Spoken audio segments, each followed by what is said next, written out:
Since last 1.5 days, we've been discussing on what is future-ready education system and what it would mean to take education towards a future-ready system.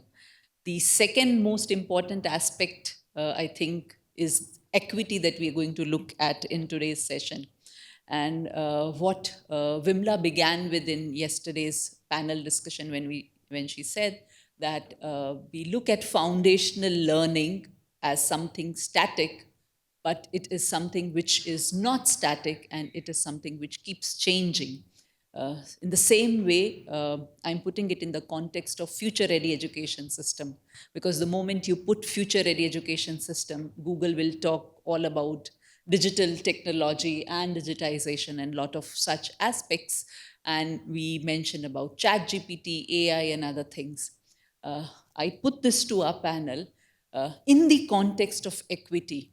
I'm not talking of future-ready education system as an evolving system in time, but I'm also talking about future-ready education system to be in space, in the sense that when I'm talking about a future-ready education system for somebody in the remote rural part in, let's say, Lahore Spiti, or in Arunachal, or in Rajasthan, or in Gujarat, for somebody who's not even had exposure to the basic educational tools, and for somebody who is looking at education for living and life both, how do we ensure the equity to such people? How do we understand equity in the context of this? And how do we redefine the entire meaning or connotation of future-ready education system, so that we'll be able to promise equity for all groups of people?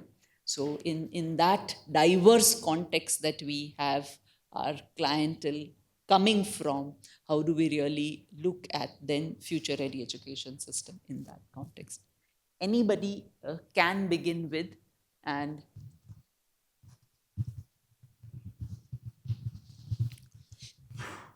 I think old age has its advantages. So uh, I want to talk about, start right away immediately, talk about a group in India in terms of its equity of access to education. It's a group which is about 17 crores, 170 million, 1,700 lakhs. A group out of a total of 121 crores. And so that's about 20% in population. And that population is larger than the size of most countries. But this group, in terms of equity, is being completely left out of the educational discourse. In fact, it is official. It is left out from educational policy. It's left out from official reports, and it's left out from data also. So let me start with 10 years ago. I had a moment of serendipity, or as people in this audience like me, younger than 40 years, I had an aha moment. Okay? And aha moments are these more accidental moments which come every once in a while, and you discover something valuable. So I, I got my aha moment in education when I was reading the National Sample Survey data about 10 years ago. And I looked down the data and I found out that Muslims were the most educationally backward. Now, that came as a shock to me because since 1976, I was teaching at the Tata Institute, and later, whenever I talked about scheduled castes and scheduled tribes, they would always be known as the group with the most backward in India. They're traditionally known as the most backward groups. So I would focus on their access, their learning, etc.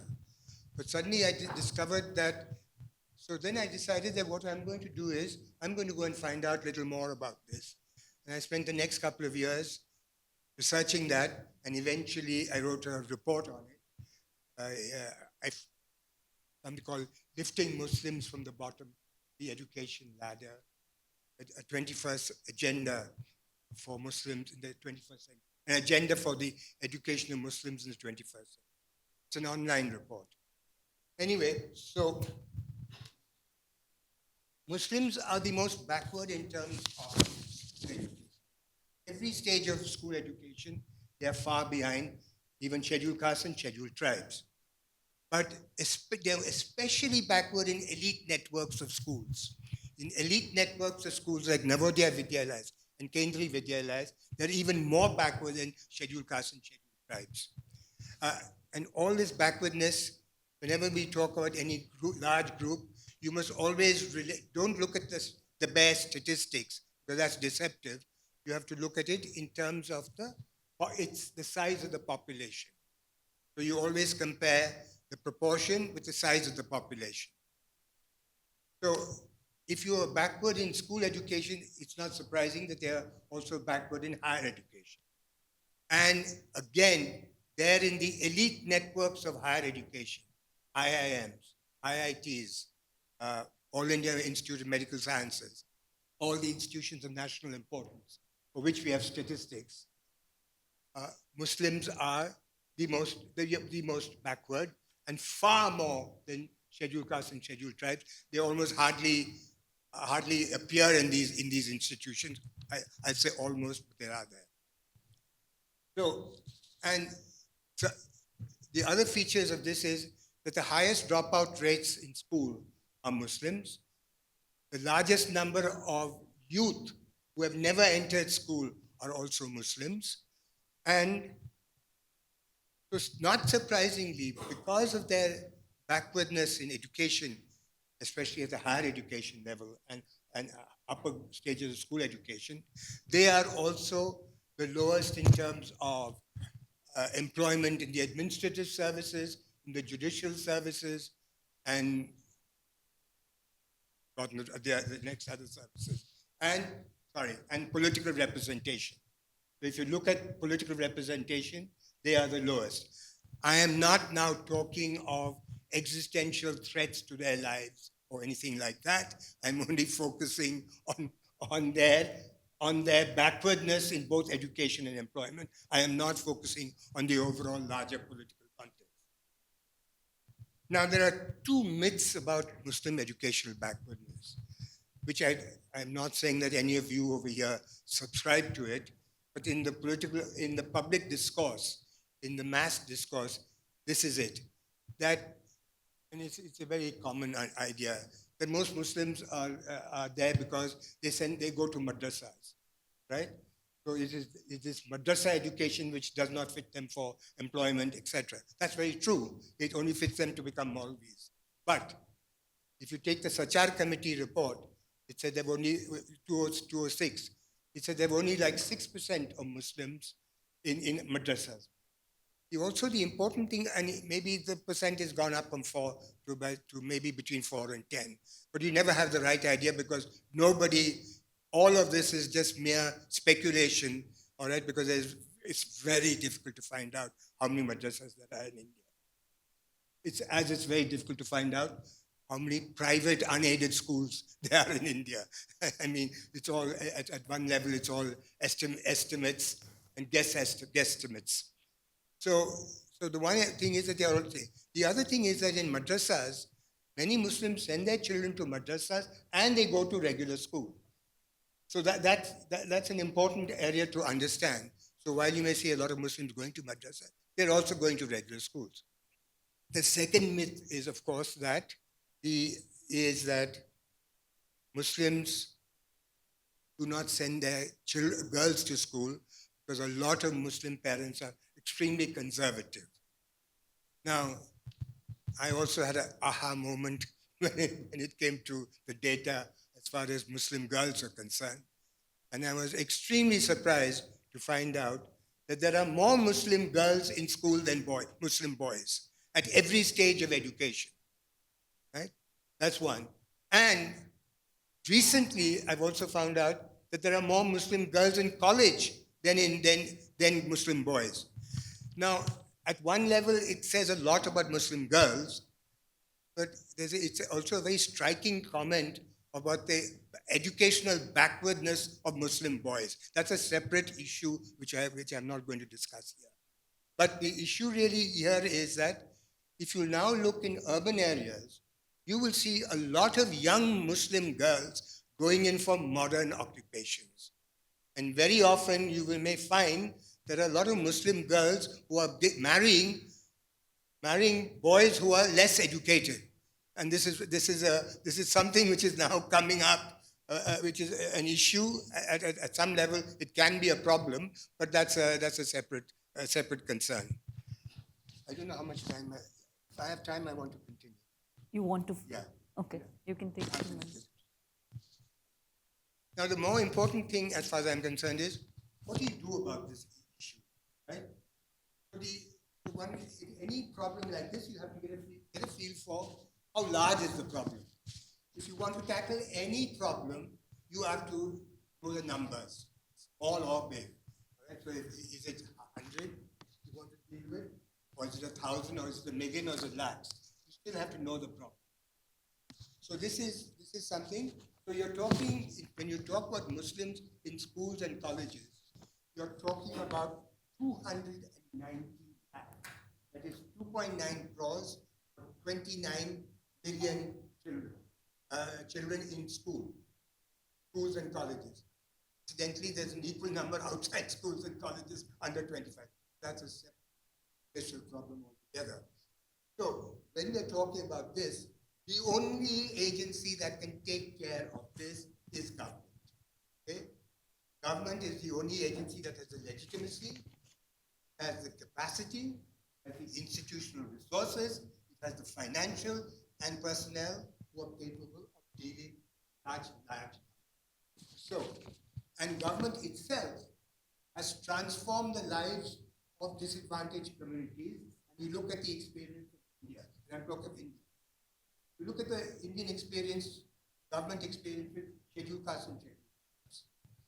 In colonial India, scheduled castes and scheduled tribes were at the bottom of the totem pole.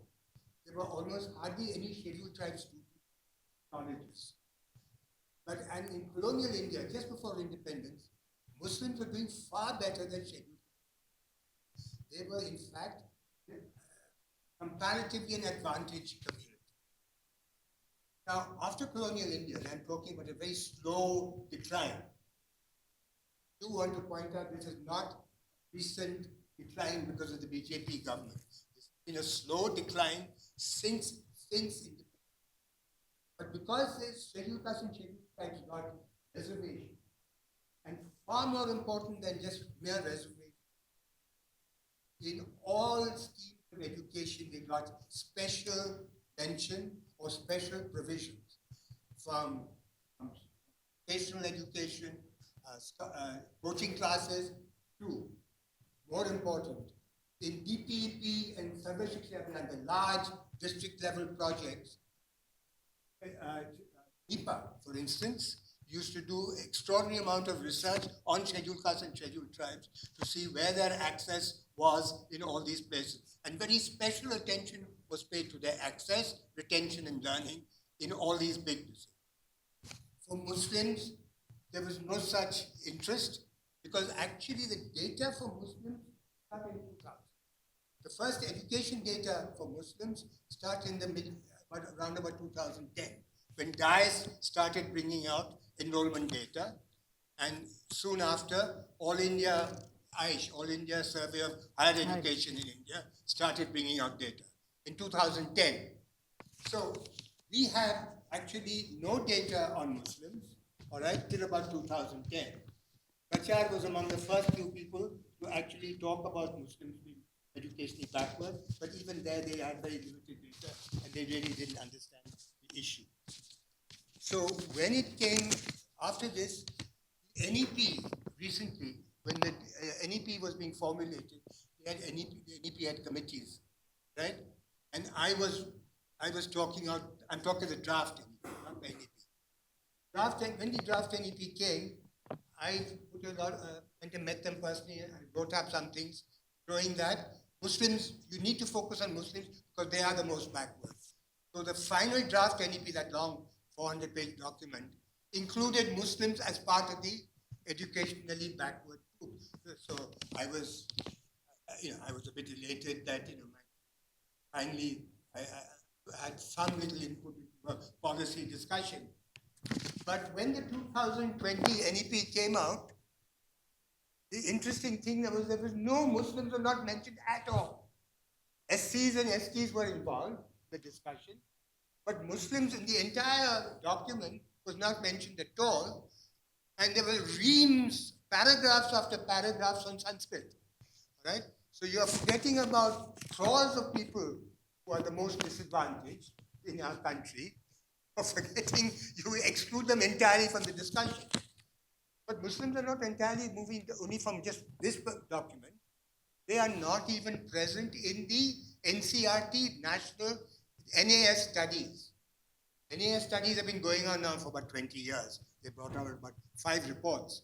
And in that, they have scheduled castes, they have disaggregated data on scheduled castes, they have disaggregated data on scheduled tribes.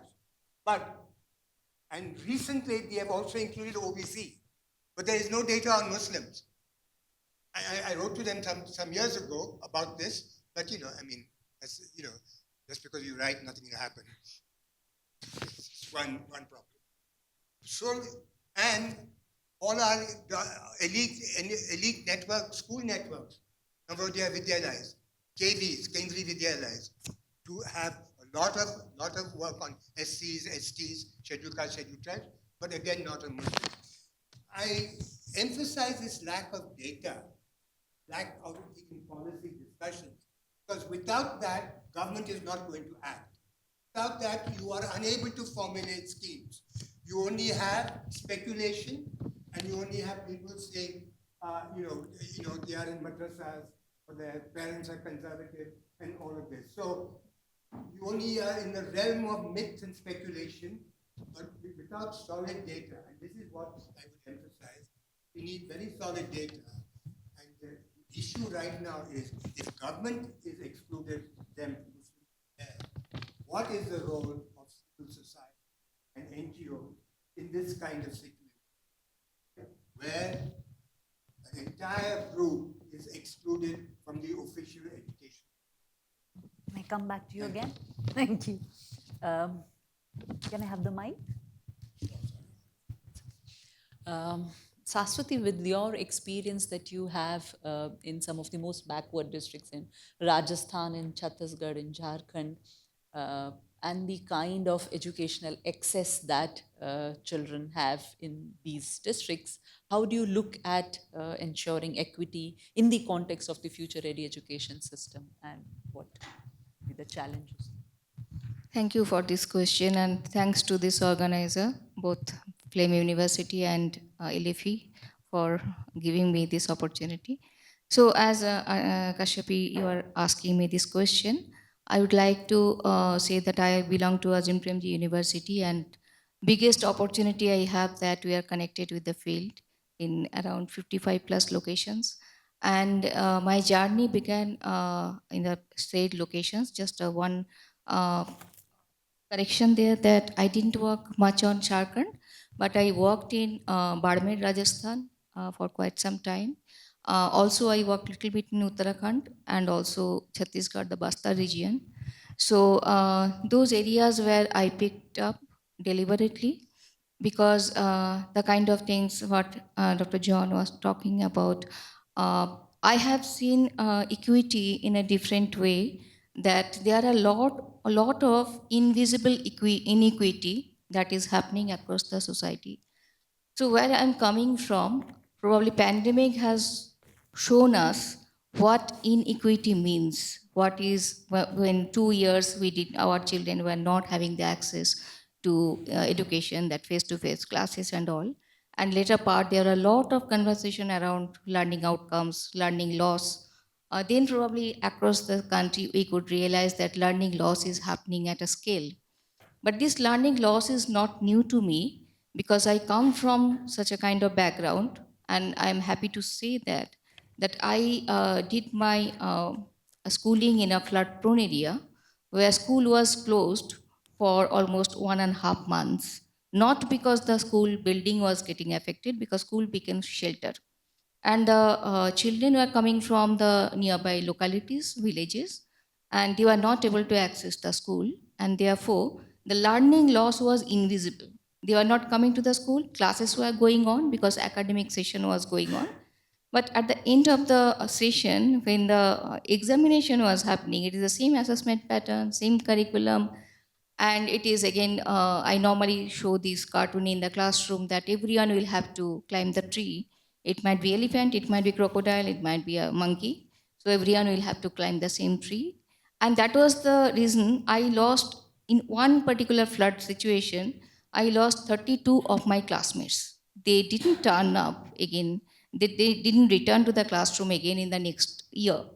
This is only one school, one grade. I'm talking about 1980s, uh, probably late 80s. But when I go to Barmer now, when I go to Chhattisgarh, when I go to Uttarakhand, situations are different, contexts are different, geographical challenges are different, but the silent exclusion is still going on. So, for example, in Barmer, I didn't work in the city area. I don't know Barmer city at all. So, I was working in a block called Shiv. That Shiv block is from Barmer city, around 60 kilometers from Barmer city. And I was going to those schools which were at least beyond 10 kilometers of the state highway, where most of the civil society organizations don't reach out. And I could see the footprint of Azim Premji Foundation there. I was very happy to see our colleagues were working there. But at the same time, when I was going to those kind of places, I could see the kind of silent exclusion there. So, for example, I can give you the sheep blocks, little bit of data as Dr. John was talking about it. There are 144 government primary school against only 22 higher secondary school. And the block I am talking about, where the children were coming from 5 to 10 kilometers by walking, and also there is no public transport. There is no school transport because I'm talking about only public school system. I'm not talking about the private schools at all. So in total, there were 253 public schools that point of time, and it was a huge block. Right now, this block has been split into two. But that point of time, there are 253 schools. Out of that, 144 were government primary school, and only 22 were giving the opportunity of higher secondary. And at the same time, we are talking about local teachers. And the nearest college is around 90 kilometers from some of these villages. And believe me, that what was going on, the girls were dropping out after eighth grade. Not necessarily they were getting up to eighth grade the kind of education they are supposed to have, because it was up to eighth grade thanks to RT 2009 that it was free and compulsory education, midday meal was available, and therefore they are going to the school up to eighth grade, and after that they are dropping out.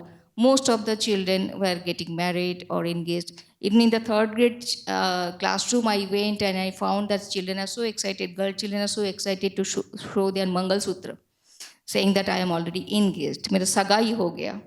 And they were very, very surprised to see a lady of around mid 40s going there, and who is married and keeping without any male member with a person. So these are the kinds of things I have seen. Coming back to Chhattisgarh, which is completely different context again. It is armed conflict area, red carpet zone. I went to three different districts: Sukma, Dantewada, Bijapur. Probably you have heard about these terrible names. Those are not so terrible actually if you go, but yes, because of the systemic issues, you can't access the school so easily. You should not go to the schools at random. There again, the schools in the villages, those are not operational. And as a result, the schools which government has come up with, those are residential school on the state highway. And many of the children who are coming from those tribal communities from very remote villages, the government school teachers, they can't understand their language, and these children also don't understand Hindi. So as a result, many teachers started saying, we don't know what the children say. And children said, oh, master ji kya bolte hain, hame to pata nahi. So this much Hindi they can say, but the kind of words used in the textbook or in the curriculum being given to them, so that is completely strange to them. So I'm coming back to the point that when we talk about the equity, when there are so much of different kind of context, we go for the same kind set of curriculum, same set of provisions, same set of assessment, same set of academic session, which probably don't work in our country's context. Thank you so much. Uh, in fact, both John and Saswati have, when we talk of equity, we are still struggling with the access aspect only, even if we're talking about future ready education system. So, Ankur, your perspective, having worked in RTE and from that context, once again. Okay, thank you. Thank you for having me. I should correct, I've not been promoted yet. Not been compliant yet, so I still am associate. That is true with me as well. I should have corrected that earlier. But talking about my institution, um, we don't have a single faculty member who is Muslim, and I think in the last 17 years that I've been there, maybe we had one who had attempted to be there for a year, and he left as well. I had an intern just this summer who had come in from IIT Patna, a Muslim woman. And she unfortunately had to leave within 3 weeks because she couldn't get any kind of housing. And despite whatever social, cultural capital, reputation, blah blah blah we might have, but so that's the. And now I'm not saying this as, and I know, John, you're not intending it either as a political point, but I think the larger point that I do also want to make is, I don't think we can talk about equity in education without talking about equity in society. And I think this is, it's a trap that a lot of, I'm not saying there are a lot of things within the school system, and unfortunately, modern schooling has come to constitute education. There are problems with that as well, but we have been placing this incessant burden on the formal schooling system, education system, to address issues that honestly no institution by itself is capable of addressing. We can't continue to be promoting, essentially a winner-takes-all society, right? Wherein you have such inequities between whether you succeed in getting into an elite college or a elite examination which takes you to a service. You have inequities in terms of power. You have inequities in terms of compensation. You have inequities of all different kinds, and we actually valorize them in the name of merit. We say that the meritorious are getting what, and this is, they're getting what they deserve. And there is a sense of entitlement which is building quite fast and very severely among those who are making it. If we are not going to be addressing these larger inequities in society, and I know somebody is going to say that I'm now sounding like a Marxist, and I honestly still haven't read Marx. I wish I had. But till we don't address these inequities, I don't think we can even hope for an equitable education system of any kind. I'm not taking, FLN. I think, FLN is what? It's like oxygen, right? We need it. In my mind, there is no sort of question about do we need formal schooling, formal education. There's enough data to say even for something like as basic as Narega, people who are literate, who have some schooling, have better take-up as far as Narega goes compared to those who are illiterate. So that is essential. That's the basic. I mean, there's no denying that.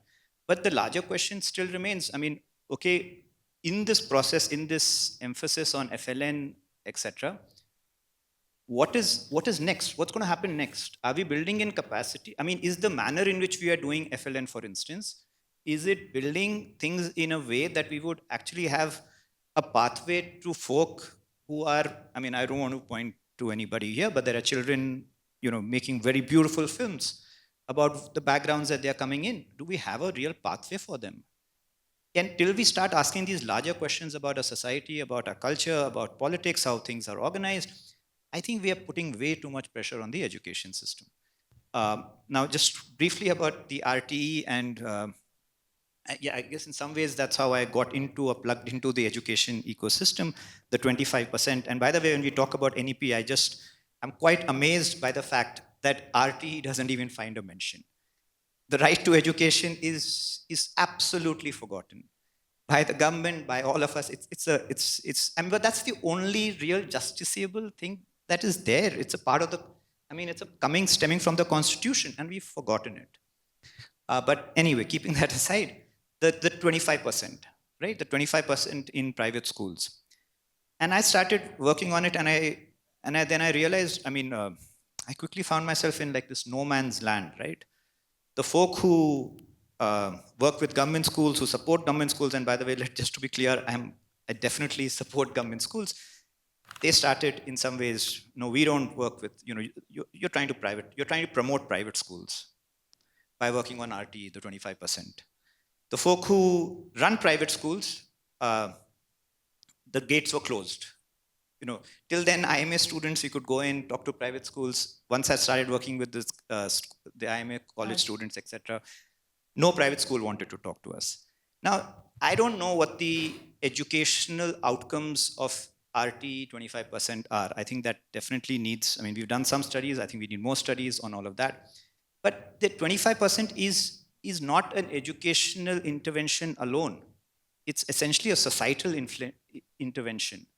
It is an intervention which is saying, look, you are segregating explicitly on the basis of pay, and here the government is asserting some control about saying in a private school who is going to study, because any private school or any elite institution really gains its respectability not so much by what we do, but how we allow people to enter. And that is what the 25% was challenging. But unfortunately, I found absolutely no takers to work on, in terms of sort of, we did try to work on it for a couple of years. We took out a couple of reports. I got, politely abused in some forums because of that. But the point is, if we don't start connecting education to what's happening in society, what's happening elsewhere, I think we're just going to break this back of the system. And I think we are perilously close to that. We had a sweet spot of opportunity where we didn't need to convince parents to be sending children to school. I think if we don't somehow start working on this larger ecosystem, we're going to lose this window of opportunity, because parents are going to start asking, why should we be sending our children to school? You've had this already, for instance, in the US, where the rates of enrollment in higher education are declining, right? Why are they declining? Because folk are asking, what's the point? So sooner or later, we're going to run into this issue where parents are going to ask, what's the point? And if we don't quickly sort of address this issue, we're losing that window of opportunity we have.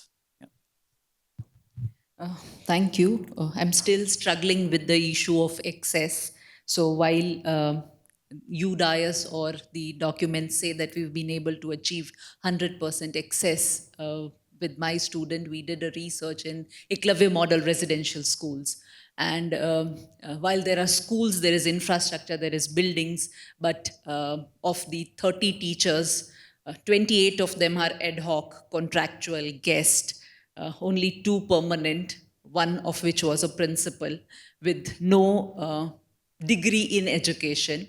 And this is how this was a research that we did in West Bengal, so all the Eklavya model residential schools in West Bengal. And after that, we moved to another state. So the question that I'm posing is only an institution, when we talk of excess, equitable access to education, perhaps the funding in terms of recruitment, in terms of human resource, something that institutions are deprived of today, and we are gradually moving towards ad hocism. How do we really realize the real challenge of offering quality of access to everyone, for that matter, more so for the disadvantaged or the marginalized groups, because these are the people who then would come to our public institutions, especially the schools which are for the deprived, for the tribal. I feel they are double disadvantaged in that sense. So how do we really tackle these issues? In terms of maybe civil society also looking at somewhere pushing the government to actually stand up to their responsibilities. We've not been able to do with RTE, at least we achieved 1 to 8 grade schools now, but in terms of appointment of staff, in terms of appointment of human resource across public institutions, be it a school or higher, Anybody, otherwise Vimla wants to say something. Asasuti, go ahead. Okay, so for my areas where I have worked, this access to education is of different kinds. Somewhere it is physical access, somewhere it is social access, somewhere it is economic access. It is not a flat thing about access. So one is physical access. If I'm going back to that research project that I did for 3-4 years in Barmaid, so it is a physical access for sure, because coming to the school at around 52 degrees centigrade, walking for 8 to 10 kilometer for a child of 6 to 8 years or maybe 13, 14 years, it is not so easy. Second is, it is also gender equation, whether the female children are able to come all the way by walking this distance and going back. So that is a question mark. So in that way, it is social, economic, physical. It is not a flat thing, very complicated.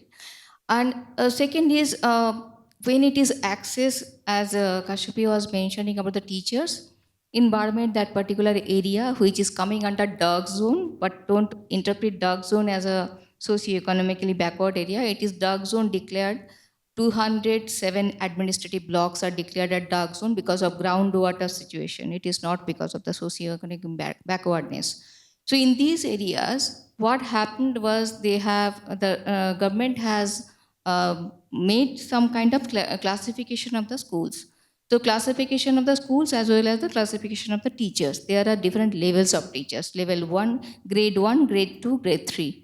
Now this grade 3, there are further two levels in grade 3. Grade 3 are for primary school teachers.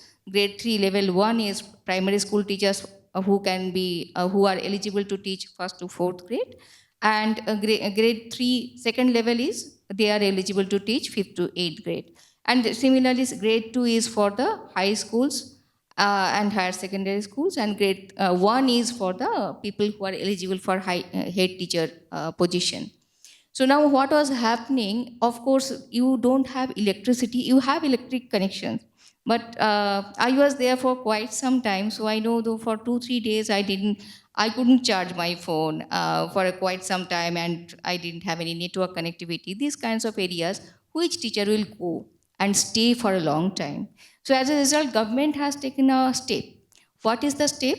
If you are a grade 3 teacher who is supposed to be primary and upper primary school teacher, they can't take a transfer. So transfer was banned for 15 years when I started working there. For 15 years, teachers transfer were banned for primary and upper primary school teachers. So forcibly you have to stay, you have to teach, and in some areas you don't have any teachers kind of rental accommodation also. So they had to stay in the school itself. So many times my students were doing internship. They are also staying with the teachers. Many times they have seen how teachers are actually consuming contaminated water there. But and some teacher, when I went there, and I was very surprised, and it was in a joke he framed it, but it is still in my mind. All of a sudden they serve tea to all of us, and I couldn't see a single milk shop on the all my way for 15-20 kilometer. I was asking teacher, sir, कहाँ से लेके आए दूध कहाँ से आया? So he was showing on the ground saying that हमारे इधर चलता फिरता रेफ्रिजरेटर है. So I was seeing there are cattle on the ground. Any of the children will go and get some milk from any cattle, and which milk you are consuming, you don't know. So it was out of a joke he said, but I could understand the reality. They don't have anything to get milk and all these things which are luxury for them. At the same time, these teachers were staying there. There is no health facility. They are staying there, they are serving there. What kind of teacher motivation, etc., we talk about, it is a question mark. And I can't say that these teachers are not doing this and that. If I was in that situation, probably I could be so-called a very bad teacher. I could start doing whatever are not supposed to be done in the classroom, probably out of my frustration. Can you believe you are out of your family for so many months and you are not getting a network? You are running towards a particular hillock to get the network. शाम को 6 बजे सब लोग दौड़ते थे एक जगह पे, because from 6 to 6:30 you will get a network there, and therefore you can talk to your family members. That was the kind of situation I have seen. So given this kind of situation, I feel that there are questions around what is the access we are talking about? Is it only merely physical access? If it is physical access, should we not think about something special provision for these areas where teachers can stay little in a better manner, or the children can access this with a transport, or maybe public transport, or maybe school transport? Can we not think about these special provisions for these kinds of areas?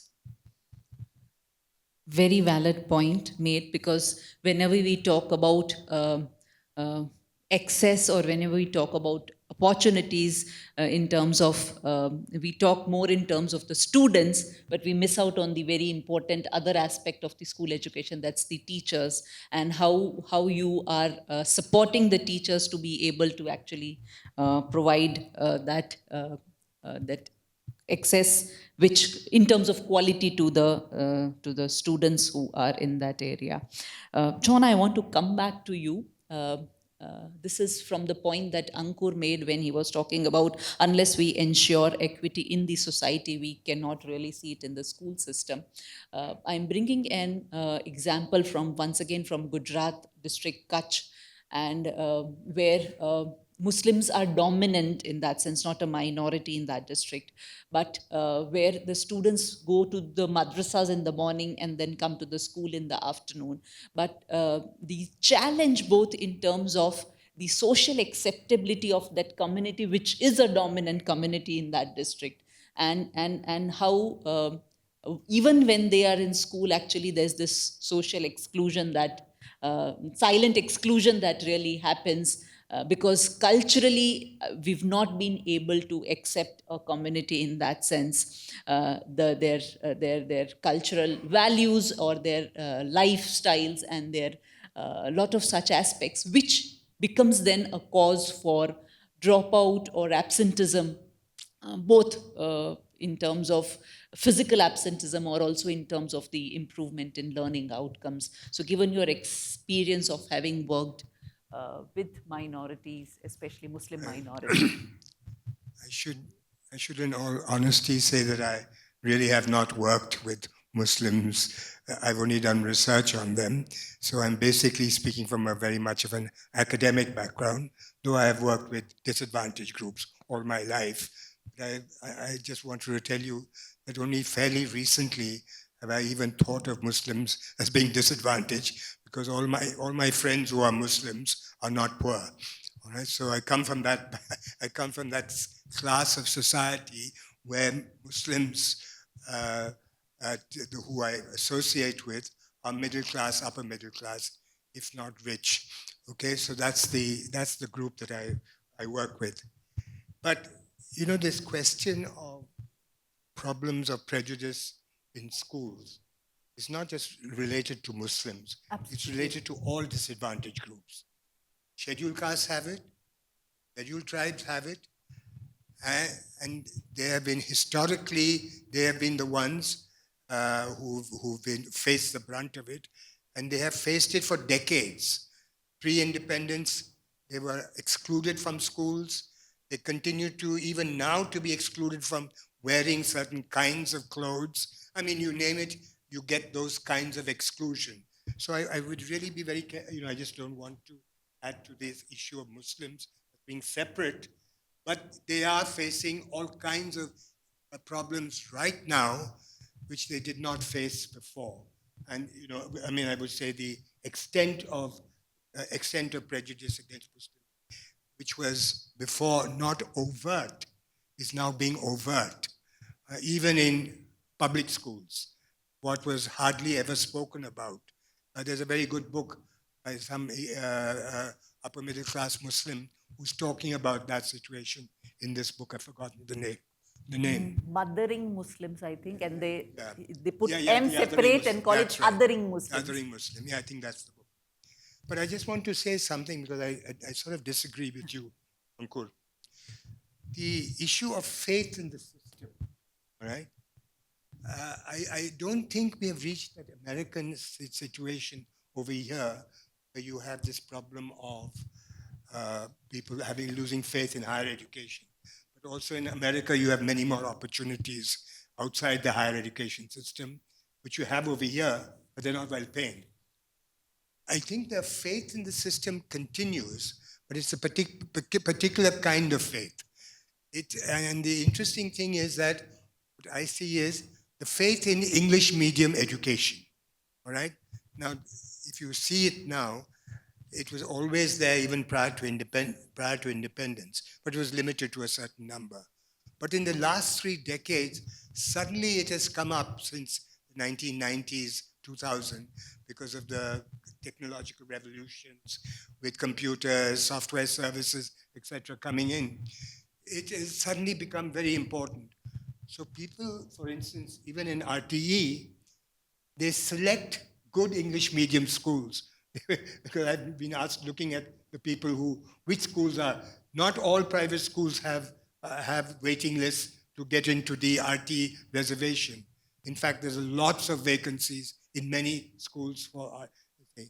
But in English, certain English medium schools, there are queues waiting, and you know how in India when queues are waiting, what it takes to get in, all right? So apart from that, the issue which I want to say is that a lot of this faith in English medium school is completely misplaced, right? It is that children who come from non-English speaking backgrounds, all right, it's these parents who have the most faith in English medium because they look around and see, English medium is the passport to good higher education, good employment. So if I send my child to an English medium government school, they will have the same opportunities as the middle class. So this is the kind of misplaced optimism regarding English medium.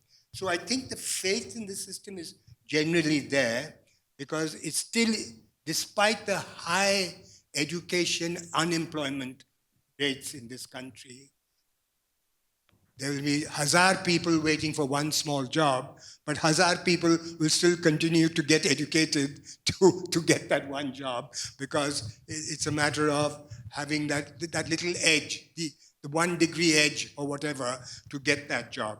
So I think that we have still a cry from that. And at least for minimum level of education, everybody wants that.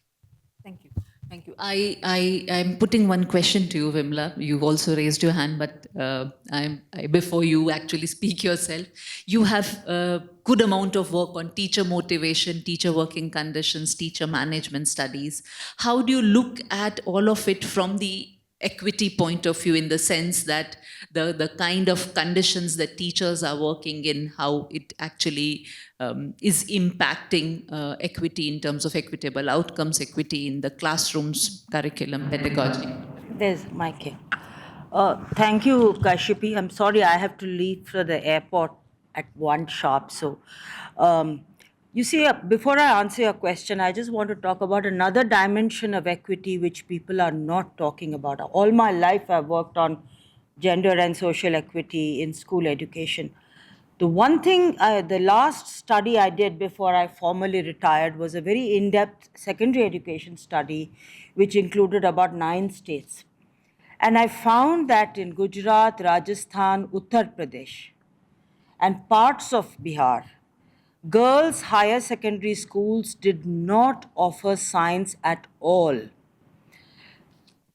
Higher secondary schools in tribal blocks of Gujarat, tribal blocks of Rajasthan don't offer science. Now, isn't that a major equity issue? Because in Ajmer, lots of girls finished their class 10 and they had to go to the Muslim girls. The school was just across the road, but the fact is they wanted to do science because they thought that will give them a better job opportunity. You know, there is a shortage of science teachers, maths teachers, and girls were particularly interested, Muslim girls, but the parents won't send them to a co-educational school.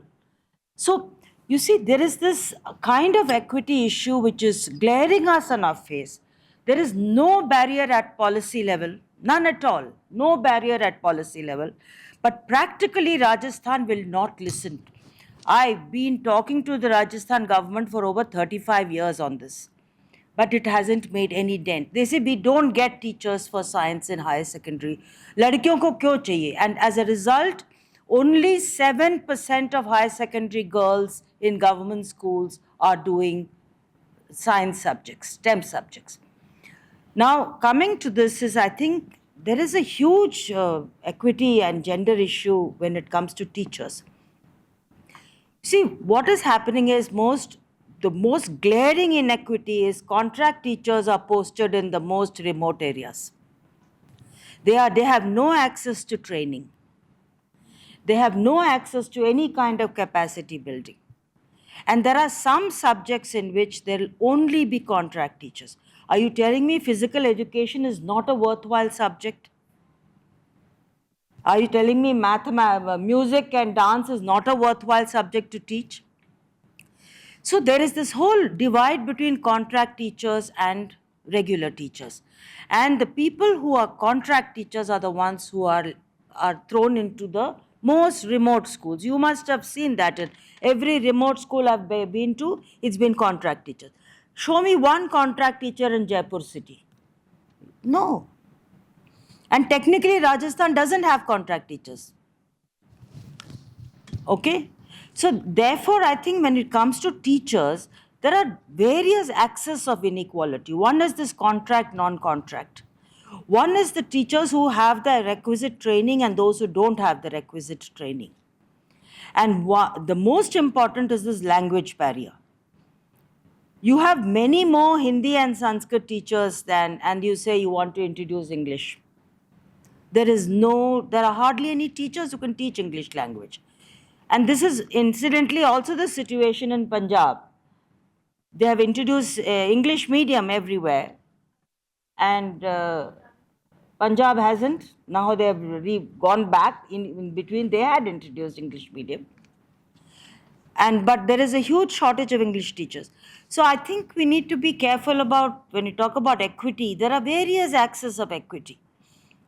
One is entry level, one is secondary level, one is the teacher level.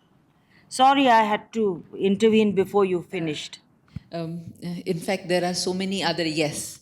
So there are two more things that I would bring to the fore so that we can have questions on it. Um, One is we've only been able to discuss access, but the two other important areas in equity is curriculum and pedagogy, which perhaps is responsible for a lot of exclusion that happens in the school. And the third aspect, which we hardly talk about, is the equity of outcomes in terms of how we are supporting the children from the most marginalized section to actually be able to achieve education even for living, forget about life. So I think these are some key things that we've not been able to focus. When we talk about equity in terms of gender, in terms of SC, ST or minority, there's also one section which which one dimension of equity area which we need to focus is the small schools. So the marginalization by size. So by virtue of being a single teacher, two teacher school with 10 students, 12 students, 15 students, where the grants to the school is by number of children. So I am disadvantaged in terms of the financial grant. And these schools are located in the most remote parts of the country. So one is I'm double deprived. I'm in the most remote part. I'm a single teacher school, and I do not even have the financial sanctions which other government schools have. But I'm expected to deliver the same quality and the same amount of task which any other government school is expected to do. It's the same that I'm doing. And this is a huge disadvantage when we look at equity and these children in all these schools. And there are many senior secondary schools also, despite RMSA saying that a senior secondary school should have minimum 5 teachers, they are single and two teacher schools. In fact, there's a school, higher secondary school in Kutch district, where a single principal looks for 18 schools. And then the teachers are shared in that sense. So there are many such issues when it comes to equity. Perhaps I don't know if we have any answers to it. Also, in terms of the policy regulations that we have, we recently saw this movie Shrikant, where the disability was in terms of the support system, in terms of the examination, the CBSE pattern, in terms of the choice of subjects, lot of challenges that children with special needs face. And this is across, we've still not been able to change ourselves. So when we talk of a future ready education system, how are we supporting in terms of policy, in terms of regulations, in terms of support systems, in terms of teachers, and moving beyond physical access. So we are still far away to even think of AI and any other aspects when we are struggling with all of this. So our future is different from different contexts, for different clienteles, and therefore when we talk of a future ready education system, perhaps we'll have to talk of these multiple futures that we have for multiple contexts in our country, and then look at equity as to how are we really supporting them. Maybe the last thing, if our panel may want to add one sentence to how we can ensure equity or how we can leverage technology to improve educational outcome or do our bit. Just one sentence from each one of you. Ankur. I mean, I think the only thing that I want to just say is you shouldn't take this future as something that is given. Absolutely. I mean, this AI, ML, I mean, we have the ability to regulate AI. We have the ability, we are the ones who are going to create the future. We should be demanding an environment in the future that is more equitable. You build a classroom without ramps, you make the classroom inaccessible. You put that into your design, you make the classroom accessible, you reduce disability. I think this idea of future readiness, I think we've almost taken it as if these are things that are bound to happen. We just have to accept it. No, but we have the ability to dictate or to ask for a better future environment as well. So I think many times when we get into this kind of discussion, we talk about policy, but how to interpret the policy and policy makers cannot be always blamed. How we are interpreting and executing that matters. And in Indian governance system, we talk about decentralization, etc. But unfortunately, the capacity building at the local level or maybe community level, that could be much more emphasized. And how to do this, I don't have any ready answer for this, but I think if local community can be capacitated and also the teachers, so that capacity building at different levels will be important, instead of only thinking that policy has not said that and policy has not. So policy is a big thing and it is just a guiding document, we have to execute. So for execution we need capacity building at different levels. Last word, John.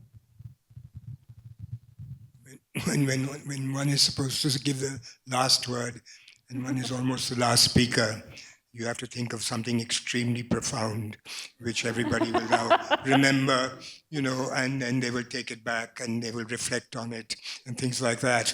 And I'm just trying to figure out should be the last word on such an important topic. The only thing I want to say is that everybody over here is young and fresh and optimistic about the system. All right? The educational system at one stage merely reflects all the problems that you have in the outside system. All right? So we tend to raise our bar when we talk about education as if it doesn't exist in a social world. Parents, children, teachers, principals, all are part of this social world. It's only a rarefied world in which they are teaching children. The only good thing that can be said about it, it also is one of the few institutions that concretely sets up ideals, okay? And so that you can even visualize another future if you're in a good school, right? And that's, again, the proviso, right? And that may well be the seeds of some change later on. But I am very pessimistic about it because very often I think that the system merely reflects the outside. And in India, because we start off with a stratified educational system, one for the rich and one for the poor, the private fee charging and the government, then you have a system which merely reinforces the existing stratifications in society. I hope you will ponder upon these profound, profound recollections. Thank you. Thank you, thank you, thank you so much. I thank the entire panel for their remarks, and I thank Flame University and LFE for inviting me and for hosting such a nice and engaging conference. Thank you.